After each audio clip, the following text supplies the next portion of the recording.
Mapagpalang araw. Happy Lord's Day po. Dito tayo ngayon sa barangay 103.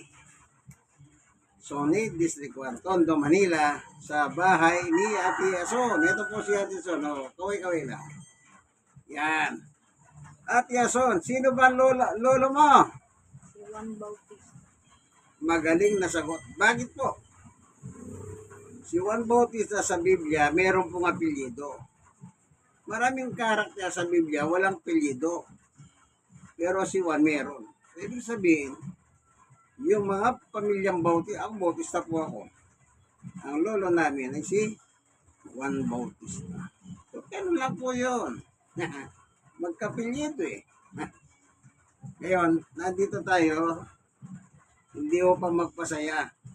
Siyempre kasama na rin pagpapasaya kasi nga po, puro problema na lang ang nangyayari po sa Pilipinas. Problema dito, problema dito, problema doon. Problema. Mayaman, mahirap, may problema. Oh, Correct. kita niyo po sagot niya. Correct ako. Yung may mga sakit na, yung mga tinatawag nilang, yung may mga, alam niyo na, yung mga pinanganak na may depresya, may problema rin yan. Ang problema nila, paano sila gagaling? Yan. Kaya lahat tayo may problema. Kasi ang kasabihan ng mga miron, pag ang tao walang problema, ang sagot nila? Hindi sila tao. Oh, meron akong narinig, sabi niya, pag wala kang problema, abnormal ka. Ba, pag may problema ka pala, normal. Ibang klase mag-utak yun, ha? Pero bago tayo papalaot sa pag-aaral ng mabuting balita ng Diyos, tayo muna ay mananalangin. Hingin natin ng tulong at tawa ng Diyos upang siyang pumatnubay po sa atin. Panginoon Diyos, aming Ama na makapangyarihan sa lahat. Minsan samahan mo kami sa pag-aaral ng iyong salita. Sapagkat ang iyong salita ay mapapanaligan namin at hindi lang yon, pagkain ng aming kaluluwa. Salamat po sa ngalan ni Jesus. Amen. Bakit ko nasabing pagkain ng ating kaluluwa? Sapagkat ang tao po binubuo ng dalawang kalagayan. Isang laman, isang espiritual. Yung laman, ito yung pagkain natin araw-araw. Mula almusal, merienda, tanghali, merienda, hapunan, merienda. Panglaman yun. At yun namang espiritual, yung salita ng Diyos. Tingnan niyo po ang sinabi ni Jesus Christ. Dito po sa 6:63, napakaliwanag ng turo ng ating Panginoong Yesu-Kristo. Ganito po ang kanyang binanggit. Ang sabi niya ay ito, ang Espiritu nagbibigay buhay, hindi ito nagagawa ng laman. So yung laman po, walang magagawa sa buhay natin. I mean, hindi nakakatulong yung laman sa buhay natin. Yun ang sabi ng Panginoong Yesus. Ang alin na nakakatulong, yung kanyang salita. Basahin natin muli. Ang Espiritu nagbibigay buhay, hindi ito magagawa ng laman. Ang mga salitang sinabi ko sa inyo ay Espiritu at ito nagbibigay buhay. Maliwanag ang turo at aral ng Panginoong Yesus. Yung kanyang aral, siya nagbibigay buhay. Wala pong connection dito sa reliyon. Kaya ano pang reliyon mo, kaibigan, walang pakialam yan. Ang pinag-uusapan dito, yung salita ko, sabi ni Jesus. Meron pa siya sinabi. Ganito nakalagay. Sa 1:15, ako ang puno ng ubas, kayo ang mga sanga. Ang nananatili sa akin, ako sa kanya. Ang siyang nagbubunga ng sagana, sapagkat wala kayong magagawa kung hiwalay kayo sa akin. Pansinin niyo po yung salitang nananatili. Okay, ulitin natin ha. Ang nananatili sa akin, ako sa kanya. Ano yung gusto niyo sabihin ni Jesus na nananatili? And vice versa. Tuloy. Ang hindi nananatili sa akin, okay, ando na naman yung salitang nananatili. Gaya ng sanga ay itinatapon at natutuyo. Ang ganoong mga sanga ay tinitipon, inihagi sa apoy at nasusunog. Yung hindi nananatili kay Jesus, gaya ng isang sanga. Puputulin yung sanga sa puno. Nung araw, naalala ko, nasa Baguio kami. Meron kaming malaking gawain doon. Naka-assign po ako sa kitchen. Nagpapakain kami sa umaga, marami. Anong ginagawa ko? Anong ginagawa nung kasama ko? Kumukuha siya ng puno. Pinuputo lang mga sanga. Ang ginagawa ko, nilalagay ko sa kalan yung mga puno at saka para matuyo sila kasi gagamitin ko sila sa pagluluto. Yan ang sinasabi niya. Ako noon, ilalagay ko muna sa baga para matuyo. Sariwa yun eh. Sa Baguio, lagi sariwa mga puno ron. Para matuyo, para may gatong sila sa pagluluto ng pagkain. Pero dito iba sinasabi ni Jesus. Tingnan natin. Ang ganoong sanga. 6. Ang hindi nananatili sa akin, gaya ng sanga, tinatapon, ay natutuyo. Ang ganoong mga sanga ay tinitipon, inihagi sa apoy at masusunog. Ibig sabihin, tinatapon sa apoy ng impyerno. Doon po susunugin. 7. Kung nananatili kayo sa akin at manatili sa inyo ang aking mga salita. Yun. Yung salita pala, yun ang mananatili sa buhay natin, kaibigan. Kapag meron ka salita ni Kristo, kay Kristo ka. Pero pag ayaw mo na salita ni Kristo, yun, tatapon ka niya sa apoy ng impyerno, kaibigan. Ginagawa niya, parang sanga ka pinuputol sa puno.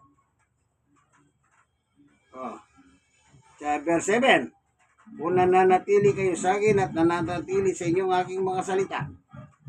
Ito naman ang pangako. Ingin ninyo ang anumang nais ninyo at matutupad iyon para sa inyo.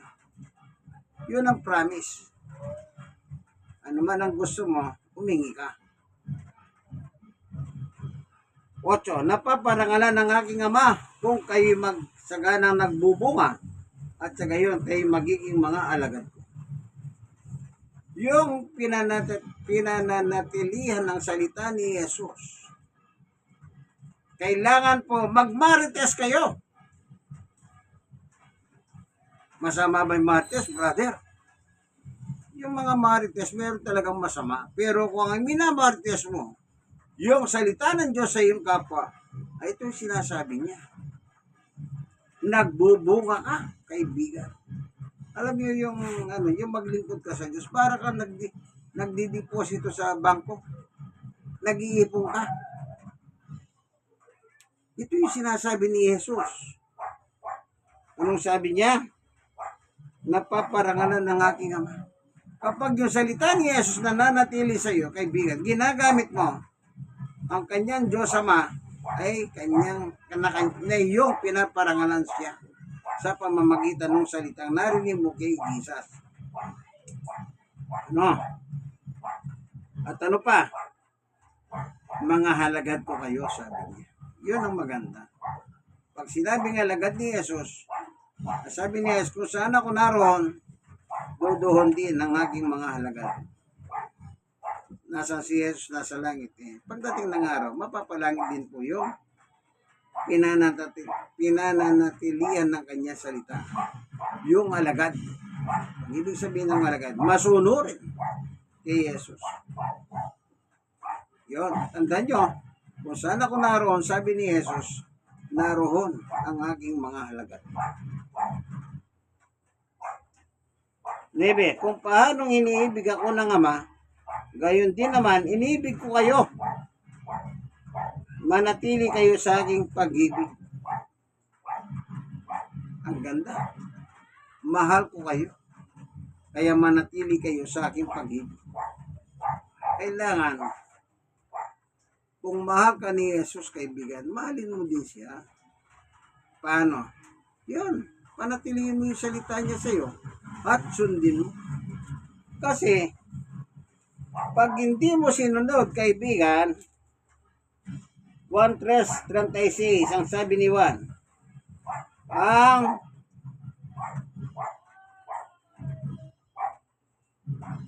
sumasampalataya kay Jesus may buhay na walang hanggan. Ngunit ang hindi sumusunod kay Jesus, hindi magkakaroon ng buhay.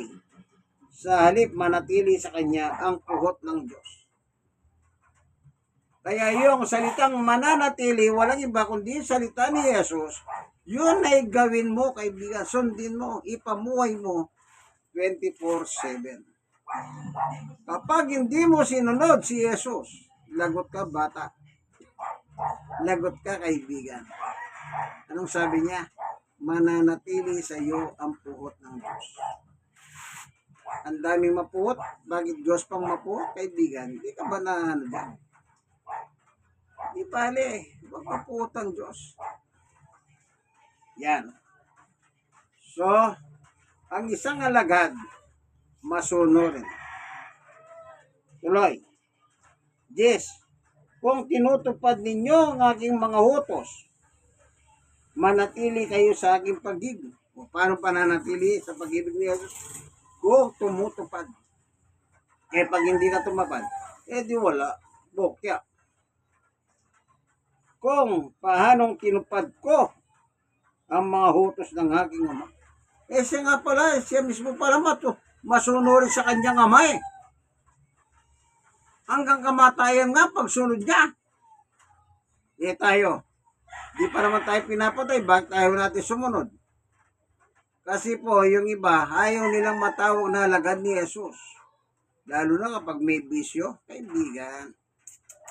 Mahirap. Ano pa nakalagay dito? Kung tinutupad ninyo ang aking mga utos, manatili kayo sa aking pag-ibig. Kung paanong tinupad ko ang mga utos ng aking Ama, at ako'y nananatili sa kanyang pag-ibig. Yun. Kaya pala siya nananatili sa pag-ibig ng Ama kasi po masunurin siya. Ngayon, hanggang saan ang pagsunod ba ni Jesus? Yun ang tanong. Dito mayroong paliwanag si Apostol Pablo dyan. Kung hanggang saan ang pagsunod ni Jesus sa kanyang Ama. Sa Pilipos chapter 2, verse 5. Magkaroon kayo ng kaisipan tulad ng kay Kristo Jesus. Verse 6. Kahit taglay niya ang kalikasan ng Diyos, hindi niya pinapilitan manatiling kapantay ng Diyos. 7. Sa halip, kusa niyang itong binitawan ang pagiging kapantay ng sa Diyos at namuhay na isang halipin. Ipinanganak kasi siya bilang tao at nang siya'y maging tao. 8. Nagpakumbaba siya at nang naging masunurin hanggang kamatayan, maging ito man ay kamatayan sa krus. Gaano kadakila ang pagsunod ni Jesus? Gaano kadakila ang pag-ibig ng Diyos? Ang sabi ni Pablo, hanggang kamatayan, kaibigan. Kaya pala tayo kanyang mga alagad, ang pagsunod hanggang kamatayan. Huwag po kayong matakot sa kamatayan. Bakit? Masamang tao, mabuting tao, namamatay pareho eh. Anong dapat mong ikatakot? Kung merong nauna, talagang may nauna. Kung yung iba naman, meron nahuli. Pero ibig sabihin, lahat naman po tayo mamamatay. Kanya lang, una-una lang. Eh di kung ayaw mong mamatay, di ilagaan mo sarili mo. Huwag kang magbisyo. Kumain ka ng masarap. exercise ka. Kaso kung minsan kahit na ganun pang ginagawa mo, hindi mo maiwasan na bigla ka na heart pressure, nangisay ka, o maya-maya man natutulog ka, binangungot ka, o kung minsan naman tumatawid ka sa kalsada, nabangga ka, kung minsan nagja-jogging ka, nasagi ka ng sasakyan. Marami pong dahilan ng kamatayan. Yung iba nagbabasketball, bigla ka na-stroke. O yung iba naman nasa hotel, nagpapakasaya, nagpapakasarap hanggang mamatay sa piling ng kanyang mahal. Well, yan kamatayan parang magnanakaw yan. Naalala ko po kilala niyo ba yung artista yung anak ni George Stregan, yung naging gobernador ng Laguna, na na-disqualified noong panahon ni Herap. Alam niyo po yung na-interview siya ni Julius Babaw sa kanyang vlog. Si Julius Babaw, sabi niya, yung kamatayan parang magnanakaw eh. Namatay ang aking mga magulang. Namatay ang aking asawa. Namatay ang aking anak. Kumbaga po, parang hindi matanggap ni ER ang kamatayan ng mahal niya sa buhay. Parang magnanakaw, sabi niya. Ibig sabihin, yung magnanakaw hindi nagpapahalam. Basta magnanakaw na lang. Kaya maluwa-luwa po si Ejercito habang ini-interview siya. Alam niyo po, diyan pinakikita ng buhay ng tao. Wala po talagang pwedeng pumigil. Okay, uminom ka ng gamot, okay yan. Sigurado ka ba pag may gamot ka, okay ka? Magpabatak ka. Yung itsura mo, ganyan, babatahin ka ng 20 anyos. Gaganda ka. Ang tanong, yung bang kamatayan na iwasan? Hindi. Yan. Walang pwedeng kumontrol sa kamatayan ng tao. Kaya sabi ni ER, parang magnanakaw. Maluwa-luwa siya. Namatay ang aking ama, namatay ang aking asawa. Yung asawa niya, mayor sa Laguna eh. Namatay yung aking anak, sabi niya. Habang in-interview siya ni Julius, inaalo-alo siya. Alos bumagsak ng kanyang luha na hindi niya kayang matanggap ang gano'ng sinabi. Alam niyo, ako na lang, nung may sakit ang nanay ko, ang sabi ko sa Diyos, Panginoon, kunin mo po ang nanay ko. Dito ko sa Tondo, nasa probinsya yung nanay ko. Nung nabalita ko may sakit siya. Yun ang aking request. Kunin mo na siya para wag na siyang maghirap. Di na namatay. Nung umuwi ako, hindi ako umiyak. Sabi ko sa ate ko, ba't kayo umiyak? Patay yung nanay. Ano magagawa mo kung mamamatay ang nanay? Ako nga, sinabi ko sa Diyos, kunin na niya. Tapos, iyak-iyak ka. Huwag niyong iyakan. Talagang mamamatay ang tao. Pero sa kaibuturan ng aking puso, medyo merong kirot yun. Kasi nanay ko yun eh. Pero hindi ko pinakikita sa kanila na umiyak. Talagang naninindigan ako. Kasi sinabi ko sa Diyos, kunin mo na eh. Pagkatapos iyak ako. Hindi po ba? Yung iba, kaya malakas ang hulgol sa pag-iyak. Lalo na kung yun namatay nilang mahal sa buhay, breadwinner. Talagang gulgol ka ng iyak. Breadwinner ba naman eh? Bakit? Mawawalan ka ng chicha. Kasi namatay na yun, nag-aatid sa'yo ng pagkain. Naalala ko pa yung nakasama ko sa computeran. Buwi ng probinsya, namatay yung tatay. Na binidyo, nakita ko, umiyak siya. Ang sabi niya sa nanay niya, sabi ni Nora, Tay, sama ako sa'yo. Sinagot ko yung Nora. Pag sinaksak ang tatay mo sa nicho, sumaksak ka rin sa nicho. Sabi niya sa akin, si Kuya Manny naman, sakit magsalita. Aba, Kung todo at tumal ka niyan, sinasabi mo sasama ka sa nanay, tatay mo. Kaya sinabi ko, sumaksak ka din dyan. Ibig sabihin, takot din siyang mamatay. Merong isang may karamdaman. Oh, magaling na ako, sabi niya. Ang tanong ko sa kanya, hindi ka na umiinom ng gamot? Kasi magaling na daw sa sakit eh. Ang sagot niya, umiinom pa ako. Oh, ibig sabihin, takot kang mamatay. Alam niyo po, ang sagot niya, oo, takot na kasi ako mamatay, kaya naggagamot pa ako. Saka nakakita magaling na, naggagamot pa. Yung totoo, sakit siyang mamatay. Takot siyang mamatay. Kaya bago tayo mamatay, kaibigan, isuko po ang buhay natin kay Jesus. Isuko na po yung buhay sa Kanya. Anong sabi niya? Pag hindi ka tumalima sa Kanya, kahit sabihin mong maraming beses na tinatanggap ko si Jesus sa aking buhay, tinatanggap ko na si Jesus. Pag hindi ka tumalima, ayon sa Biblia, binasa ko. No way. Mananatili sa iyo ang puot ng Diyos. Kaibigan, hindi po uli ang lahat. Marami na po problema ang ating bansa. Ultimo presidente, may problema. Huwag na po kayong dumagdag sa problema iayusin ng presidente. Ano po? Huwag na kayong dumagdag. Ipagdasal nyo na lang ang gobyerno natin na sana makaraos siya ng maayos sa kanyang panunungkulan.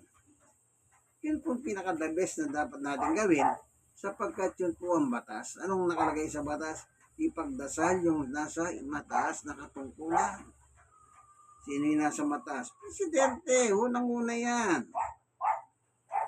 Para makapamuhay tayo ng maayos. Salamat po, Panginoon Diyos, sa iyong pagtuturo sa amin sa oras na ito. Pinakain mo po kami ng aming pagkain pangkaluluwa. Maraming salamat po sa iyo kami lubos sa titiwala, O Diyos, sapagkat dapat lang sa iyo namin ipagkatiwala ang buhay namin. Sa ngalan ni Jesus. Amen. Kayo po mga nanonood ng video ko. Sana meron kayong napulot. Meron akong Bibliang binabasa. Ito po, amen. Pwede nyo ako sundin sa mga talatang binanggit ko. Kahit hindi po amen ang Biblia ninyo. Kung meron kayong sariling Biblia, gamitin nyo yan. Welcome naman sa akin. Ano po? God bless us all po. No? Bye-bye. Ang po kaibigan, Brother Manny Bautista. Siya naman po si Corazon Bautista. ayan. Sino ang lolo? Si Juan Bautista. Tandaan nyo, kung mga Bautista ang apelyido nyo, meron kayo natutunan. Ang lolo natin ay walang iba, kundi si Juan Bautista. ng Biblia. God bless us all. Bye.